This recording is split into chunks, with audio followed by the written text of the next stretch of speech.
What's up, YouTube? My name is Ray Oliva. And I'm Chris Harris, and you're watching BlanketFaced TV. This show is called News by the Minute. The show where we cover a bunch of news stories at about a minute at a time. Let's get to it. Sports. Los Angeles Clippers forward Blake Griffin hurt his hand Monday night on the way back from Toronto with his team. The team was at a restaurant in Toronto when he decided to punch an equipment manager in the face because apparently they got into an argument.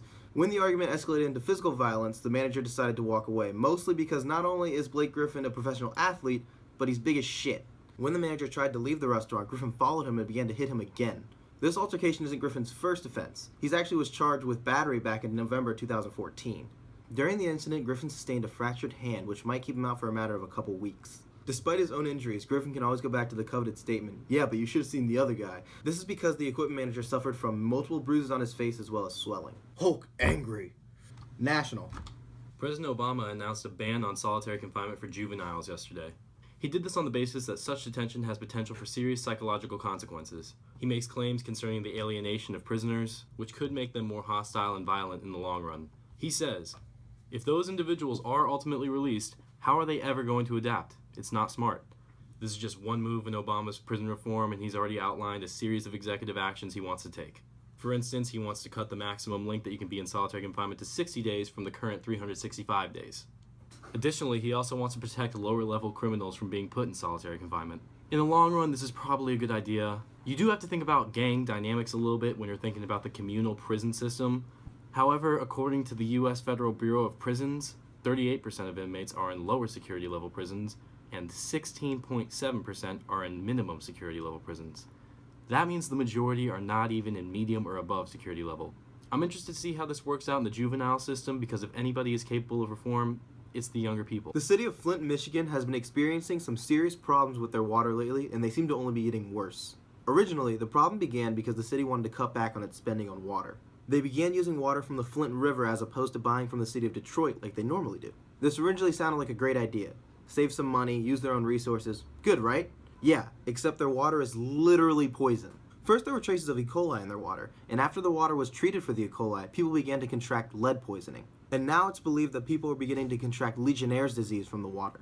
McLaren Hospital in Flint reported over 87 cases between June 2014 and November 2015. This number is extremely high as opposed to normal 10 to 13 cases. As a disease that is considered very rare in the United States with only 20,000 cases per year, this number is astronomical for a single city.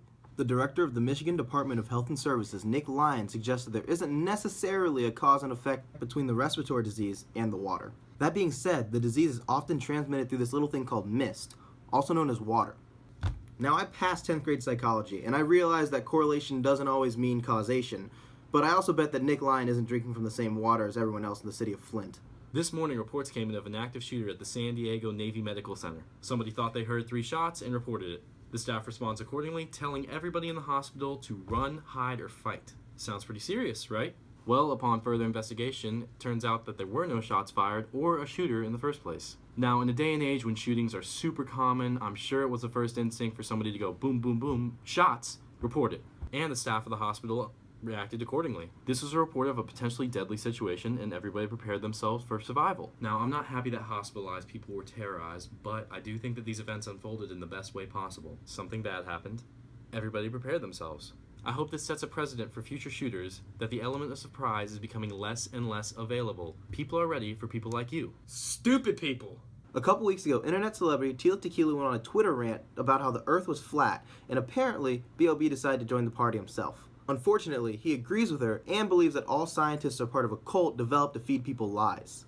B.o.b went on to say the earth is obviously flat because, quote, no matter how high in elevation you are, the horizon is always eye level. He also posted pictures from different elevations and showed how they all had a flat horizon rather than a curved one, and reposted multiple pictures disproving heliocentrism. After a while, Neil deGrasse Tyson joined the discussion, and luckily he isn't a complete dumbass. Tyson pointed out multiple flaws in B.o.b's theories, and apparently pissed off the rapper. B.o.b's response is what you would expect from any rapper in a feud, a diss track, pointing out all of Tyson's lies. Tyson's comments may have prompted B.o.b to drop a track, but they didn't stop him from imposing his superior intelligence on all of his Twitter followers, as he went on to post, if my tweets are rattling the tiny little cages of your reality, the unfollow button is right there. I guess all we can do now is wait for Neil deGrasse Tyson to drop a fire-ass diss track of his own. Oh dear God, how awesome would that be? International. There's been an outbreak of the Zika virus in South America with over 1 million cases in Brazil alone. According to the CDC, the Zika virus is a generally mild one, with symptoms like rash, joint pain, fever. The effects usually last a few days or up to a week. However, the outbreak in South America is causing serious concern because the babies who have been exposed to the virus are showing serious brain defects, specifically microcephaly, which involves incomplete brain development. Now, this link does not yet have concrete evidence. Even so, it is stirring a lot of concern. So much concern that El Salvador is already asking its women not to get pregnant until 2018. And the CDC in the US is asking pregnant women to delay their travel plans. Thanks for watching News by the Minute. Be sure to like and subscribe. And maybe even show your friends. Remember to check us out on Twitter and our podcast on Soundcloud at BlanketFaced. And email us things you want us to talk about in the podcast at blanketfaceproductions@gmail.com. My name's Ray Oliva. And I'm Chris Harris. Thanks for watching.